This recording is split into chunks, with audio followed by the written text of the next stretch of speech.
Hello students, कैसे हैं आप लोग? आई होप अच्छे हैं, घर पे सेफ है। Yes, as always I am your Rishabh Upadhyay from your favourite सा चैनल फिजिक्स ज्ञान से। स्टूडेंट, हम लोगों ने A1 सीरीज को बहुत ही इंटरेस्टिंग वे से स्टार्ट किया था और उस सीरीज में हम लोग वेक्टर तक की बातें कर चुके थे। आप मेरा अगर अभी तक प्रीवियस लेक्चर नहीं देखे तो उसको जरूर देखो, क्योंकि उस लेक्चर में मैंने आपको वेक्टर के बारे में बताया। यस, साथ ही साथ मैं आपको वो थर्ड क्वांटिटी भी बताया है जिसका नाम है आपका टेंसर। जी हाँ, कुछ ऐसी भी प्रॉपर्टीज होती हैं जो स्केलर ना होके ना वेक्टर होके कुछ और वे में डिफाइन की जाती हैं, जिसको हम लोग टेंसर बोलते हैं। तो ये तीनों क्वांटिटी को मैंने अपने प्रीवियस लेक्चर में बहुत ही इंटरेस्टिंग वे से आपको दिया है, तो उसको देख लो। आज उसी को हम आगे बढ़ाएंगे और पहला टॉपिक आज उसी वेक्टर का लेते हैं, रिप्रेजेंटेशन ऑफ वेक्टर से। यस, कॉपी में हेडिंग सबसे पहला डाल लो, रिप्रेजेंटेशन ऑफ वेक्टर्स। किस तरीके से किसी भी वेक्टर क्वांटिटी को रिप्रेजेंट किया जाता है, उस चीज को आज पहले हम लोग अच्छे से जान लेते हैं। Just as you know, velocity is in a vector quantity, ठीक है। Momentum is in a vector quantity, acceleration is in a vector quantity. But इनको हम लोग रिप्रेजेंट कैसे करेंगे? क्योंकि ये स्केलर तो है नहीं, इजिली हम ये बोल दें कि 2 मीटर पर सेकेंड उसकी वेलोसिटी है और किधर है ये हम नहीं बता रहे हैं, तो ये उसके साथ जाती होगा। क्योंकि वो वेक्टर है तो उसको डायरेक्शन बताना बहुत जरूरी है। अब जब मैंने उसको ईस्ट वे में डायरेक्शन भी बता दिया, बट उस चीज को मैं अब रिप्रेजेंट कैसे करूं, तो ये प्रॉब्लम मेरे पास आ जाएगी। तो उसी को रिप्रेजेंट करने के लिए हमारे पास दो तरीके हैं। ध्यान देना, किसी भी वेक्टर क्वांटिटी को रिप्रेजेंट करने का हम लोग के पास दो तरीका है। पहला जो वे है रिप्रेजेंट करने का स्टूडेंट, वो है एक मैं बता दे रहा हूँ एग्जैक्टली, ये बहुत बड़ा और बहुत लॉजिकल वर्ड नहीं है, सिंबॉलिकल रिप्रेजेंटेशन। अरे सर, ये तो बच्चों वाली बात है जो आप कर रहे हो। एक्चुअल में फिजिकल क्वांटिटी हो तो फिजिकल क्वांटिटी का, सभी फिजिकल क्वांटिटी का सिंबल तो होगा ही, लेकिन इसका कुछ अलग तरीके का सिंबल है। क्या है, आज देखते हैं। दूसरा जो तरीका है इसको रिप्रेजेंट करने का, मतलब कि वेक्टर को रिप्रेजेंट करने का स्टूडेंट्स, वो है आपका ग्राफिकल रिप्रेजेंटेशन। चलो, इन दोनों चीजों को मैं एक साथ बताता हूं, आपका सिंबॉलिकल रिप्रेजेंटेशन और ग्राफिकल रिप्रेजेंटेशन। ध्यान से देखना, सबसे इंपॉर्टेंट क्या है सर? ग्राफिकल है क्या? नहीं, दोनों है।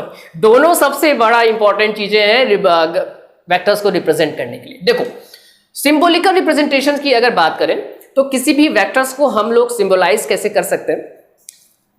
Just example of that, A is an a vector quantity and simple way, A के ऊपर हम लोग अगर एरो लगा देते हैं, that is it is a symbol representation of any vector quantity. Simple सा है कि A का ऊपर मैंने एरो लगा दिया, एरो रिप्रेजेंट कर रहा है कि that quantity is a vector quantity.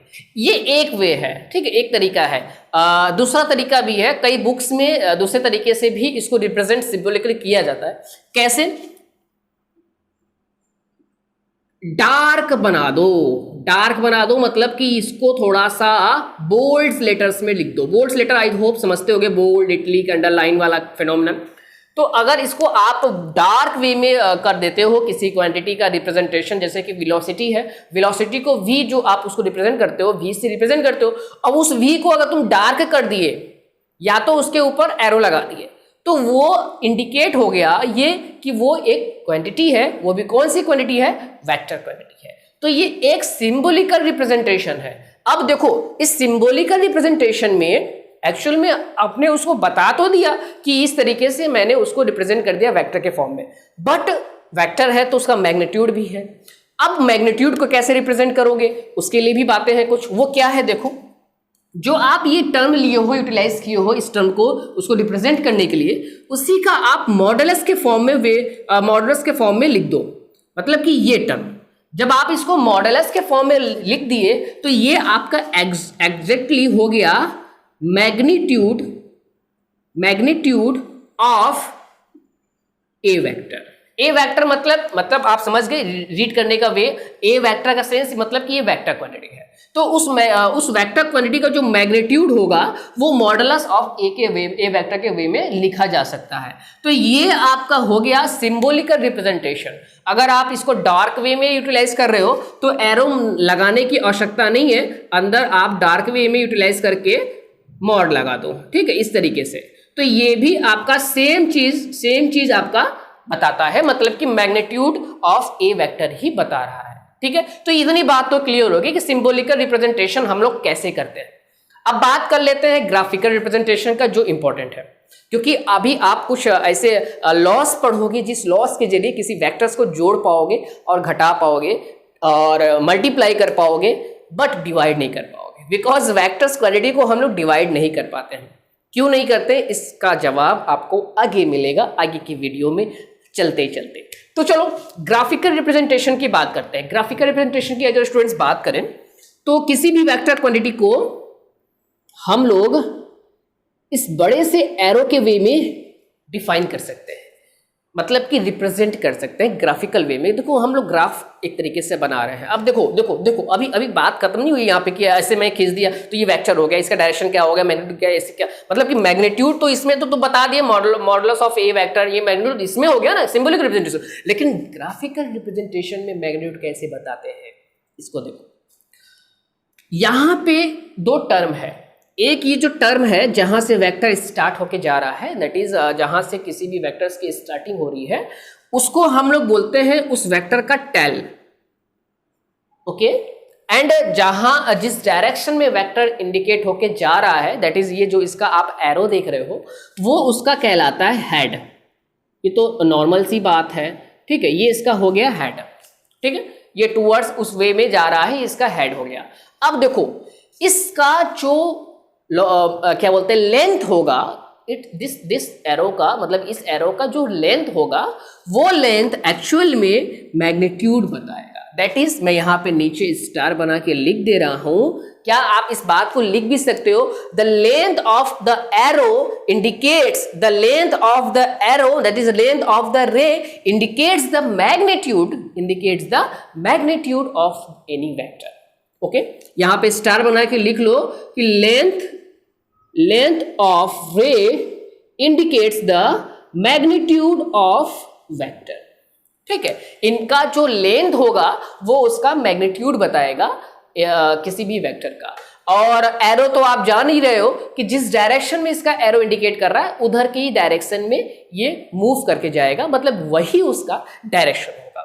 तो मैग्नीट्यूड भी देख लिया, डायरेक्शन भी देख लिया, ये इसका ग्राफिकल रिप्रेजेंटेशन भी देख लिया। अब इसका यूज कहाँ कहाँ है ये बात तो आपको अभी बाद में पता चलेगी, ठीक है। तो ये बात आपको क्लियर हो गई, हमने रिप्रेजेंटेशन देखा, सिंबॉलिकल रिप्रेजेंटेशन देखा और ग्राफिकल रिप्रेजेंटेशन देखा। अब बातों को आगे बढ़ाते हैं और किसी भी ध्यान देना, दो वेक्टर्स के बीच में किस तरीके से एंगल बनते हैं वो देखते हैं, ठीक है। तो अगली हेडिंग हम लोग की ये रहेगी, एंगल्स बिटवीन टू वेक्टर्स। इसको मैं इरेज कर रहा हूं, एक छोटी सी हेडिंग और डाल लो, angles between two vectors. Sir ये क्या आप बता रहे हो, ये तो बात हम जानते हैं, दो वेक्टर्स के बीच में एंगल हमेशा कैसे बनेगा। देखो इंपॉर्टेंट है इसलिए मैं इसको डिस्कस करने वाला हूं, angle between two vectors, angle between two vectors. ध्यान देना, दो वेक्टर्स के बीच का एंगल, अगली हेडिंग आप इसको डाल लो कि दो वेक्टर्स के बीच का एंगल। अब सपोज कर लो कि ये एक मेरा वेक्टर है, नेम दे देते हैं ए वेक्टर, ओके। एक दूसरा भी वेक्टर है, ये मेरा दूसरा वेक्टर है, सपोज कर लेते हैं ये बी वेक्टर है, ठीक है। अब इस दोनों वेक्टर्स को ज्वाइन करने के कितना तरीका है हमारे पास, चार तरीके हो सकते हैं। लीगली तो कम ही है, चार से कम ही है, लेकिन आपके मुताबिक मैं अगर बोलूं तो चार है। जैसे कि क्या क्या चार है, या तो ये अपने हेड से ज्वाइन हो, या इसको मैं हेड बोल रहा हूं H1 और टेल इसको T1 नाम दिया, इस वेक्टर का टेल को मैंने T2 नाम दिया और इसका नाम दिया मैंने H2, ठीक है। तो या तो ये हेड से टेल ज्वाइंट हो जाए, देखो मैं यहाँ पे पॉसिबिलिटीज बता दे रहा हूँ, पहली पॉसिबिलिटी आपकी ये निकलती है कि हेड टू हेड ज्वाइंट हो जाए। दूसरी प्रॉपर्टी H2 है ये। दूसरी प्रॉपर्टी आपकी टेल टू टेल ज्वाइंट हो जाए। तीसरी property head to tail joint हो जाए। चौथी प्रॉपर्टी क्या बनती है? टेल टू हेड ज्वाइंट हो जाए। तो ये चार प्रोबेबिलिटी बनती है इनको ज्वाइंट होने की, इनको एंगल को फॉर्म करने की, क्योंकि आपको पता है कि ये दोनों अगर ज्वाइंट होंगे तभी एंगल होंगे। मजा नहीं आया सर, ये क्या बोल दिए? मजा नहीं, हमको बिल्कुल नहीं आया। मैं बता रहा हूं, 1 मिनट तो बस मुझे। देखो देखो देखो मैंने क्या कहा। देखो देखो ये पहला वाला केस देखो, पहला वाला केस देखो। इस केस में ये देखो हेड हुआ, ठीक है, हेड टू हेड ज्वाइंट हो रहा है। अब हेड टू हेड ज्वाइंट हुआ तो इस वाले केस में ऐसे बना लेते हैं इसको, ये हेड गया और ये इस तरीके से हेड गया, ठीक है। देखो दोनों का हेड ज्वाइंट है, H1 और H2 ज्वाइंट है, टेल टेल आपका अलग अलग है, ठीक है। अब ये दूसरा केस देखो, दूसरे केस में क्या हुआ? दूसरे केस में टेल टू टेल ज्वाइंट हुआ। टेल टू टेल ज्वाइंट होने का मतलब समझना, ये वाला, ये टेल टू टेल ज्वाइंट हुआ, ठीक है। इस टेल टू टेल में देखो यहाँ पे T1 और T2 है, ये आपका H1 और H2 है। यहाँ पे भी देखो, अब देखो एंगल कैसे हुआ। एंगल देखो, एक यहां भी ड्रॉ हुआ, एक यहां भी बना, दो वेक्टर्स के बीच का एंगल। ये अभी देखो, अभी मैं बता नहीं रहा हूं कि कौन सा एंगल लीगल है, लेकिन बस ये बता रहा हूं कि ये एंगल का फॉर्मेशन कर रहे हैं। यहां भी एंगल फॉर्म किए, यहां भी एंगल फॉर्म किए, क्योंकि आप जानते हो कि कोई भी दो रेज एक दूसरे से कितना बेंडिंग है, बेंडिंग सिचुएशन में है, उसी बेंडिंग सिचुएशन को ही हम एंगल के वे में मेजर करते हैं। ये मैथ्स का जनरल कॉन्सेप्ट एंगल का है। तो चलो ये बात तो समझ गए आप। अब इस वाले कंडीशंस को देखो, ये वाला जो कंडीशन है आपका स्टूडेंट, जिसमें आपका हेड टू टेल ज्वाइंट है, मतलब कि पहला वाला वेक्टर का ये हेड है और दूसरा वाले वेक्टर का टेल है। दैट इज दूसरा वाला वेक्टर इस तरीके से गया, ये आपका H1 है, ये आपका T2 है, ये आपका H2 है, ठीक है, ये आपका T1 है। तो इस तरीके से आपका बना। तो यहां पे भी वेक्टर का एंगल बना, एक एंगल ये बना, और अगर आप इसको फॉरवर्ड डायरेक्शन में इंक्रीज कराते हो तो वो भी एंगल, बट उसको अभी मत जाओ क्योंकि मैंने उसको कॉन्सेप्ट ज्यादा डिफाइन नहीं किया है कि वेक्टर कैसे कैसे आप बना सकते हो, ठीक है। अब ये लास्ट वाला देखो, लास्ट वाले में आप क्या कर रहे हो कि टेल टू हेड ज्वाइन कर रहे हो। पहले वाले वेक्टर का टेल होगा, दूसरे वाले वेक्टर का हेड होगा। पहले वाले वेक्टर का टेल देखो क्या है, ये इसका टेल है, और दूसरे वाले वेक्टर का यहीं पे हेड होगा। हेड यहां पे होने का मतलब क्या कि ये वेक्टर ऐसे आ रहा है, ठीक है, ये वेक्टर ऐसे आ रहा है। तो यहां देख रहे हो ये आपका एक एंगल फॉर्म हुआ, ठीक है, ये भी आपका एक एंगल फॉर्म हुआ। अब ये आपका हो गया हेड पहले वाले का, ये आपका यहां पे हेड दूसरे वाले का, और टेल पहले वाले का, ये आपका टेल दूसरे वाले का है। तो ये चार पॉसिबिलिटीज हमारी क्रिएट हुई किसी भी दो वेक्टर्स के बीच के एंगल को फॉर्म करने की। पहले वे में एंगल इस तरीके से भी बन सकता है, दूसरे वे में एंगल इस तरीके से बना, तीसरे वे में एंगल ये बना, चौथे वे में एंगल ये बना। आप अगर ध्यान से देखते होगे तो इस वे में आप ये समझते होगे कि ये वाला जो कंडीशन है, मतलब कि हेड टू हेड वाला कंडीशन है और टेल टू टेल वाला जो कंडीशन है वो एक जैसा है। क्यों एक जैसा है? क्योंकि आप अगर इसको हल्का सा फॉरवर्ड डायरेक्शन में इंक्रीज कर जाओ तो वो आपका टेल टू टेल ही हो जाएगा। मैं इस बात को अभी बता रहा हूं, घबराओ नहीं, घबराओ, 1 मिनट बस कॉन्सेप्ट तक हम लोग पहुंच गए। देखो अब यहां पे ये भी थीटा बना θ1, ये भी थीटा बना θ2, ये भी थीटा बना θ3, ये भी थीटा बना θ4। लेकिन कौन सा एंगल लीगल है? θ1 लीगल है, θ2 लीगल है, θ3 लीगल है। मैं यहां पे लिख भी दे रहा हूं θ1, θ2, θ3, θ4 कौन सा लीगल है। अब मैं आपको बता दूं सीधे तरीके से कि जो आपका ये θ3 है ये कभी भी लीगल नहीं होगा, और θ4 जो होगा वो भी आपका लीगल नहीं होगा, ठीक है, वो भी आपका लीगल नहीं होगा। तो क्या सर आपका θ1 और θ2 लीगल है क्या? अब क्वेश्चन यहां पे हो गया। अब भाई आप समझ गए होंगे कि मैंने अगर θ1 और θ2 को लीगल नॉन लीगल के वे में, अनलीगल के वे में नहीं रखा है तो वो कहीं ना कहीं लीगल के वे में जा रहा होगा। अब सुनो कॉन्सेप्ट, स्टार बना के अपने नोट्स में इस बात को लिख लो। क्या बनाना है? स्टार आपको स्टूडेंट्स ये बनाने हैं, ये बना के लिखने हैं कि जो एंगल फॉर्म होता है दो वेक्टर्स के बीच में, ये कॉन्सेप्ट है। ये क्या कॉन्सेप्ट है कि दो वेक्टर्स के बीच का एंगल ऑलवेज और always tail to tail form होगा। ध्यान देना, tail to tail angle form होगा। सिर्फ इतना ही नहीं, एक छोटी सी और प्रॉपर्टी उसमें आप इंक्लूड करो, एक छोटा सा और वर्ड उसमें इंक्लूड करो। टेल टू टेल आपका तो ज्वाइन होगा ही, क्योंकि हेड टू हेड भी वही प्रोबेबिलिटी है। देखो यहां पे हेड टू हेड को भी अगर आगे इंक्रीज करा दो तो वो एंगल वही बन जाएगा, लेकिन एक छोटी सी प्रॉपर्टी और एक छोटा सा वर्ड उसमें ये यूटिलाइज होता है, ये बनता है कि वो एंगल आपका एक्यूट एंगल होना चाहिए। एंड आई होप आप एक्यूट एंगल का डेफिनेशन बचपन से देखे हो कि एक्यूट एंगल का डेफिनेशन क्या होता है। तो कंक्लूजन वे में मैं आपसे बोल दूं कि दो वेक्टर्स के बीच का जो एंगल होगा वो क्या होगा, तो दो वेक्टर्स के बीच का angle always tail to tail के बीच में बनता है, साथ ही साथ वो एंगल एक एक्यूट एंगल होना चाहिए। ठीक है, एक्यूट एंगल आप समझते हो कि क्या होता है, मैं ये बात नहीं बताऊंगा कि एक्यूट एंगल क्या होता है। सुनो, तो ये कॉन्सेप्ट हुआ एंगल बिटवीन टू वेक्टर्स का। तो इस तरीके से आप समझ गए होंगे कि दो वेक्टर्स के बीच का एंगल क्या होगा। एक मैं आपको एग्जांपल दे रहा हूं, एक डेमो मैं आपको दिखा रहा हूं। देखो एक छोटा सा एग्जांपल से आप और अच्छे तरीके से समझोगे एंगल्स बिटवीन टू वेक्टर्स को। ध्यान से देखना कि अगर सपोज कर लो कि ये एक वेक्टर है, इस तरीके से एक वेक्टर आ रहा है, ठीक है, ये कोई वेक्टर है, दो वेक्टर्स है, ए वेक्टर और बी वेक्टर। सर इसका नाम भी दे दो आप मेरे को, ए वेक्टर एंड बी वेक्टर है, इनके बीच का ये एंगल बना थीटा। ठीक है, ये बीच का इसका एंगल बन गया थीटा। एक और वेक्टर मैं ले लेता हूं, एक और वेक्टर लेने का मतलब क्या कि मतलब एक और तरीके से वेक्टर्स को ले लेता हूं। कैसे ले लेता हूं? देखो इस तरीके से, ठीक है, इसमें आप सपोज कर लो कि 120 डिग्री है, ठीक है, और इसमें आप सपोज कर लो कि 60 डिग्री है। ओके, तो लीगल एंगल क्या है? अब मैं आपसे बोलूं कि व्हाट इज द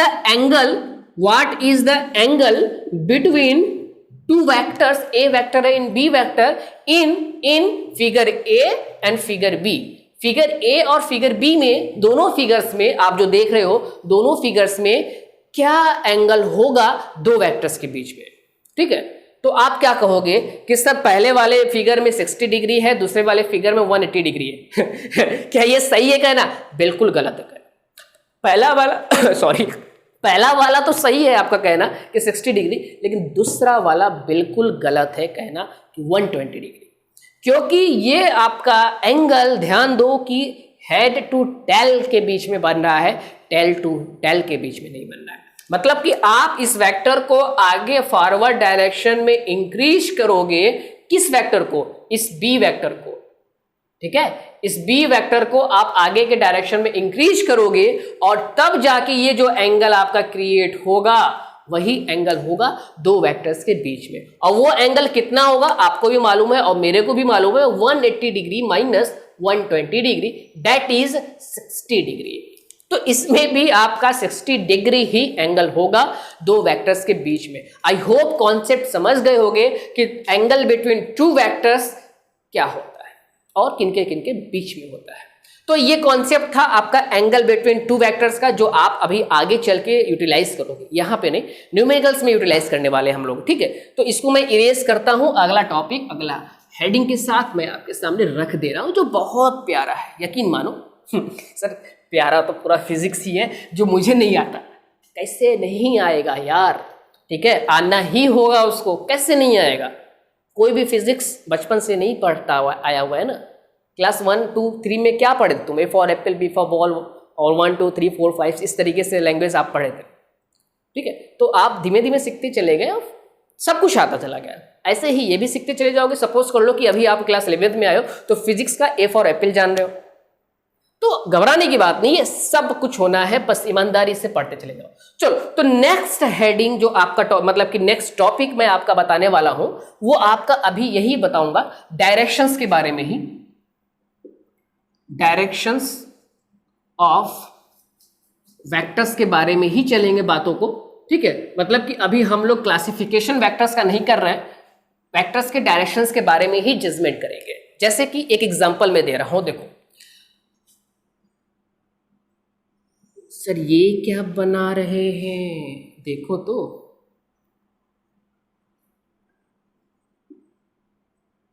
सुनो, इसने लिया हुआ है एक बैट और ये खेल रहा है क्रिकेट और इधर से ये बॉल को फेंकने वाला है, ठीक है।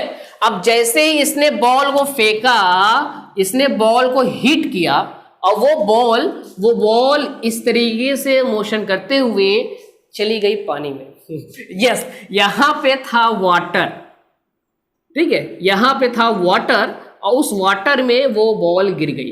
अभी देखते रहो कहानी का इंटरेस्टिंग पॉइंट तो अभी आएगा। यहां पे वो वाटर था, वाटर में वो बॉल गिर गई, ठीक है।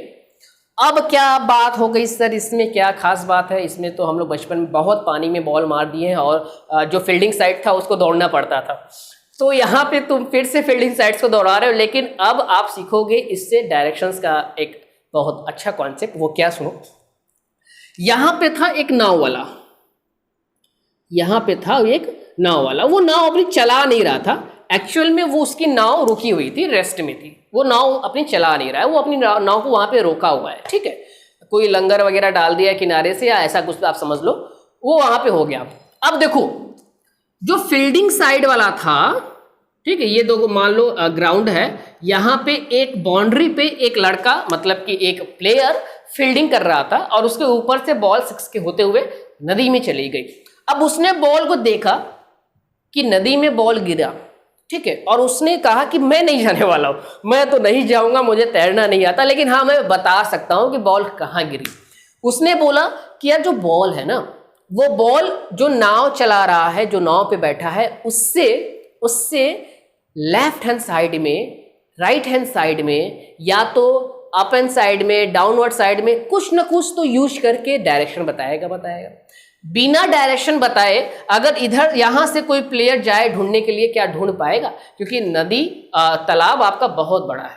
अब ये बंदा यहाँ पे जो प्लेयर खड़ा है, ये बंदा इसका डायरेक्शन बताएगा।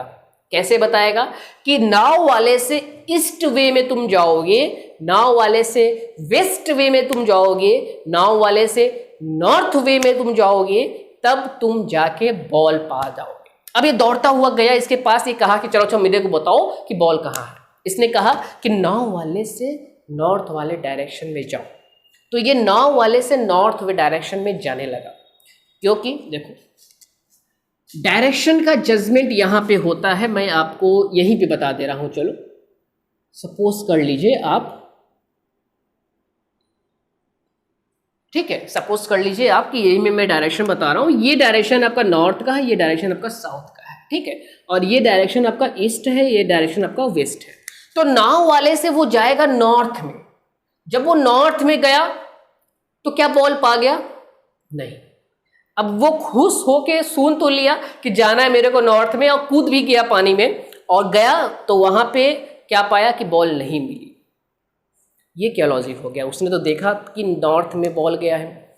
अब क्योंकि क्या नॉर्थ और साउथ, ईस्ट और वेस्ट बता देने से क्या बात कंप्लीट है? नहीं। देखो ध्यान से देखो, तो जैसे ही वो वहां पहुंचा होगा तो एक और डायरेक्शन है, नॉर्थ ईस्ट वेस्ट तो है, लेकिन वहां से कहां, नॉर्थ से कहां, साउथ से कहां, ईस्ट से कहां, मैं आपको बता रहा हूं। नॉर्थ से ऊपर के डायरेक्शन में क्या, कि नॉर्थ से नीचे के डायरेक्शन में क्या, कि नॉर्थ से नीचे में इधर के डायरेक्शन में क्या, कि नॉर्थ से इधर के डायरेक्शन में क्या, साउथ के इधर के डायरेक्शन में क्या, इधर के डायरेक्शन में क्या, इधर के, तो बहुत से डायरेक्शंस देखो यहां पे समझ में आ रहे हैं। देख रहे हो नहीं देख रहे हो? यहां पे बहुत से डायरेक्शंस समझ में आपको आ रहे हैं। बात क्लियर होती होगी। तो अगर ये डायरेक्शंस का जजमेंट सही नहीं कर पाएगा कि नॉर्थ ईस्ट वेस्ट कहां पे है, तो वो आपका सही डायरेक्शन में नहीं जा पाएगा। इसी चीज को यहां पे देखो, मैं आपको बहुत अच्छे तरीके से अब यहां पे बताने वाला हूं कि कैसे आप डायरेक्शंस का जजमेंट करेंगे। और डायरेक्शंस का जानना बहुत इंपॉर्टेंट है वेक्टर्स क्वांटिटीज के लिए। तो ये बात आप समझ गए होंगे कि अगर आपका जस्ट ए केस कि ये डायरेक्शंस है नॉर्थ साउथ ईस्ट और वेस्ट का, तो और भी डायरेक्शंस इसके अलावा होते हैं जो आपका क्या होता है, नॉर्थ से साउथ के डायरेक्शन में, मतलब कि साउथ से नॉर्थ वे में ऐसे भी बोल सकते हो, या नॉर्थ से साउथ वे में भी ऐसे भी बोल सकते हो। वो आपका एक एंगल 45 डिग्री क्रिएट करके बन सकता है। सेम फंडा आपका इसके लिए भी वैलिड हो सकता है, इसके लिए भी वैलिड हो सकता है, इसके लिए भी वैलिड हो सकता है। सिर्फ इतना ही नहीं, इसके अंदर भी सप्लीमेंट्री डायरेक्शंस हो सकते हैं। तो डायरेक्शंस आपके इंपॉर्टेंट हैं, आप देख भी रहे हो। और केवल north south east west direction important नहीं है, ये जो डायरेक्शन आपका होगा ये आपका होगा नॉर्थ साउथ डायरेक्शन। सॉरी, मैं आई एम सो सॉरी, यहाँ पे मैं साउथ लिख लिया हूँ, यहाँ पे माई अपॉलॉजी, मैं अपना मिस्टेक कबूल करता हूँ। ये आपका है ईस्ट, ये आपका वेस्ट है, तो ये नॉर्थ ईस्ट डायरेक्शन है, ठीक है। और ये आपका नॉर्थ वेस्ट डायरेक्शन है, ये आपका साउथ है, तो वेस्ट साउथ डायरेक्शन। अब आप समझ गए, अब आप समझ गए, अब आपको हमको समझाने की आवश्यकता नहीं है, इस बात को आप समझ गए, ठीक है। तो ये बात आपकी थी डायरेक्शंस के जजमेंट के लिए। तो डायरेक्शंस का जजमेंट बहुत इंपॉर्टेंट है। कॉन्सेप्ट डेवलप कर रहा हूं, अभी बातों को आगे नहीं बढ़ा रहा हूं, अभी कॉन्सेप्ट को ही केवल डेवलप किया जा रहा है। तो चलो अब बात को और आगे बढ़ाते हैं। इतनी बातें हम लोगों ने सीख लिया, हम लोगों ने जाना क्या, किसी भी वेक्टर्स को रिप्रेजेंट कैसे करते हैं, किसी भी दो वेक्टर्स के बीच का एंगल क्या होता है, और साथ ही साथ डायरेक्शंस का जजमेंट कैसे करेंगे, ये बहुत इंपॉर्टेंट है, ठीक है। तो अब बात को और आगे बढ़ाते हैं और कैटेगरीज ऑफ वेक्टर्स की तरफ चलते हैं। वेक्टर्स, यस, हम लोग बात करने वाले हैं कैटेगरी ऑफ वेक्टर्स के बारे में। वेक्टर्स की कैटेगरीज क्या है, ध्यान दो। मैं यहां पे आपको क्लास नहीं बता रहा हूं अभी कि यूनिट क्या, वेक्टर क्या होता है, ये क्या होता है, वो क्या होता है। मैं आपके बात कर रहा हूं कैटेगरीज ऑफ वेक्टर्स का। मेरे पास, हम लोग के पास ढेर सारा वेक्टर्स क्वांटिटीज है, आपको भी मालूम है, मेरे को भी मालूम है। अब उन वेक्टर्स क्वांटिटीज का एक कैटेगरी बनाया गया। ध्यान देना, मैं यूनिट वेक्टर नहीं बता रहा हूं, नल वेक्टर नहीं बता रहा हूं, प्रोजेक्टाइल मोटर, ये क्या बोलते हैं, कोलिनियस वेक्टर्स का भी डेफिनेशन नहीं दे रहा हूं। मैं आपको कैटेगरी बता रहा हूं। सर ये कैटेगरी क्या अलग है क्या? यस, अलग है, क्योंकि वेक्टर्स की कैटेगरी एक्चुअल में होती है दो। पहली कैटेगरी आपकी होती है एक्सियल वेक्टर, और दूसरी कैटेगरी आपकी होती है polar vector. Polars vector, that is a short form है पोलर वेक्टर्स, ठीक है।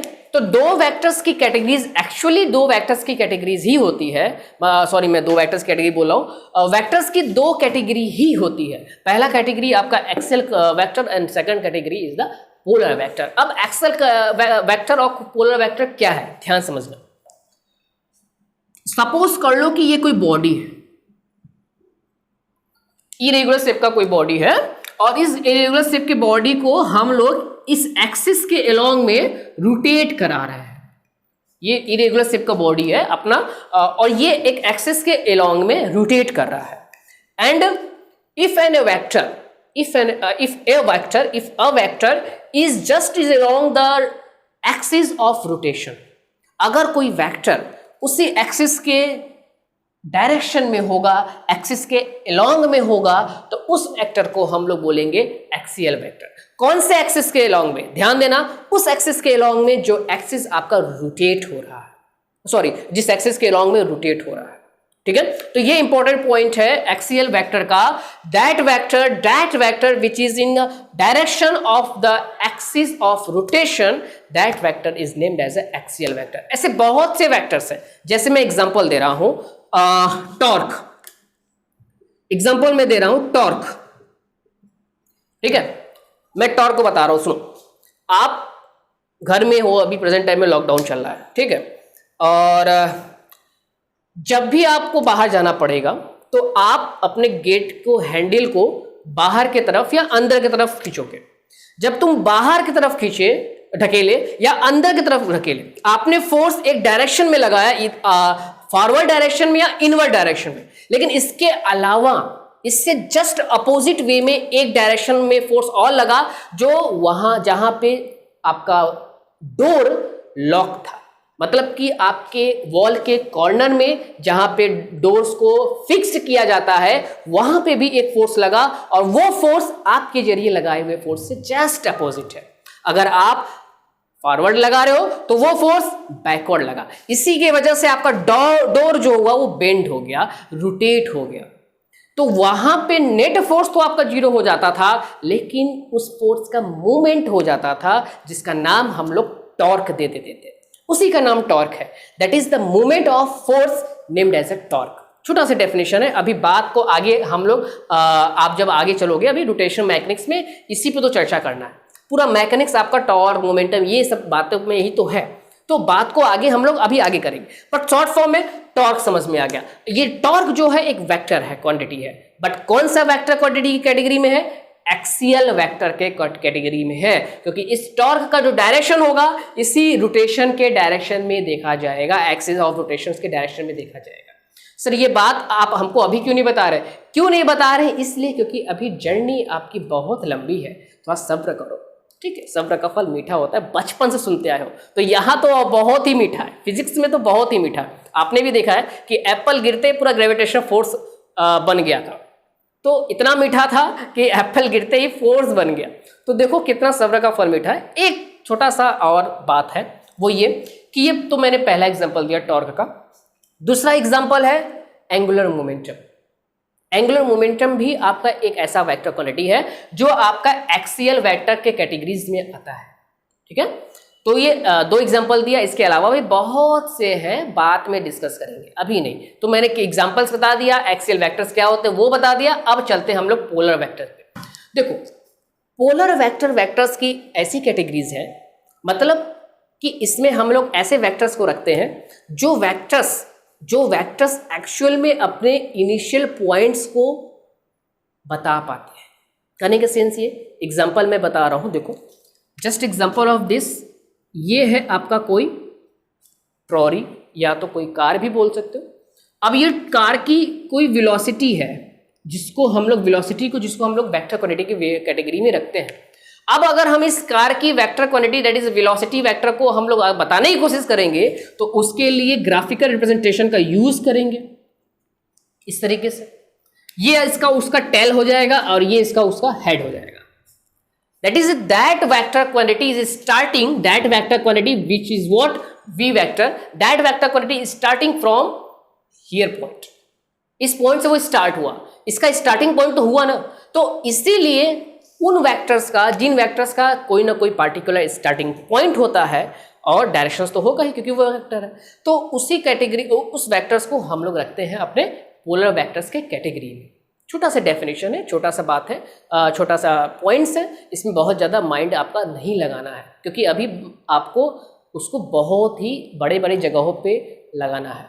ध्यान देना, माइंड को इस छोटे छोटे बातों पे मत लगाओ, अभी इससे बहुत बड़ी बड़ी बातें आनी है क्योंकि ये छोटी सी बात है कि किसी भी वेक्टर का एक स्टार्टिंग पॉइंट है और जिस वेक्टर का स्टार्टिंग पॉइंट होगा उस वेक्टर को हम लोग पोलर वेक्टर्स के कैटेगरी में रखेंगे। एग्जांपल सर बता दो मेरे को, तो एग्जांपल है आपका वेलोसिटी, फोर्स, मोमेंटम। ध्यान देना, एंगुलर मोमेंटम नहीं, मोमेंटम। मोमेंटम आपका 2 होंगे यहाँ पे, linear momentum and angular momentum. Angular momentum आपका एक्सियल वेक्टर है, इस वेक्टर का स्टार्टिंग पॉइंट तुम नहीं ढूंढ पाओगे, टॉर्क का स्टार्टिंग पॉइंट तुम्हें नहीं मिल पाएगा।